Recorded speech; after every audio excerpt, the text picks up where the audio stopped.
लारकाना के गिरदोनवा में पहले जहां अक्सर जगहों पर ज़रूरी पानी की किल्लत की वजह से धान की फसल सख्त मुतासिर हुई और आबादगारों को ज़रूरी पानी न मिलने से लाखों रुपए का नुकसान उठाना पड़ा, वहां अब गंदम की बुआई की शुरुआत होती ही लारकाना भर में खादे नायाब और तजवीज़ करदा कीमतों पर टैक्स महंगी फरोख्त होने से एक बार फिर आबादगार और किसान सरापा एहतजाज बन गए हैं। मेरे भाई, असल में लारकाना की जो इंतजामिया है वो जो हमारे हारी हैं उससे बहुत जुल्म कर रही है। हमारी जो यूरिया की खाद सरकारी जो रेट है उसका 1765 रुपये, हमारे को इधर जो यूरिया मिल रहा है वो 2600 में।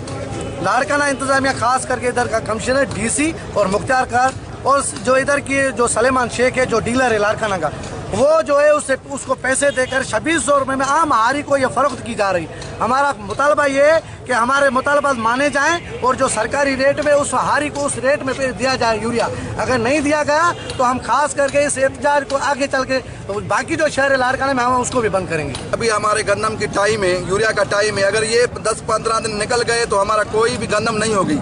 ये हथरादू खोट की गई है लारकाना में, क्योंकि ये शेख बिरादरी जो यहाँ ताजिर है ये डीसी साहब और मुख्तियार कार से मिल के ये रिश्वत लेके हमारे को नहीं दे रहे हैं और जो मिल रहे हैं वो भी बड़े बड़े आदमी को 10-20 बोरियां दे रहे हैं और 2-3-5 वाले को नहीं दे रहे हैं, क्योंकि ये गरीब आदमी है और हम ये एहतियात कर रहे हैं। इंशाल्लाह इसका दायरा बढ़ाएंगे। यूरिया बाहर नहीं मिल रहा है हमारे पास, हमने कल भी एहतजाज किया था, हमारे पास कोई भी अब तक कोई नुमाइंदा नहीं आया है। निर्खनामा हमारे पास 1768 में होता है। हमारी यही कोशिश होती है कि हम डीलर्स को भी वही देते हैं कि यार ये आप अपने शॉप्स पे साथ साथ उनके ऐप पे ये उसमें भी ये चीज़ होती है, साथ साथ में व्हाट्सएप पे भी शेयर करते रहते हैं कि आप 1768 पे जो है ना बेचें।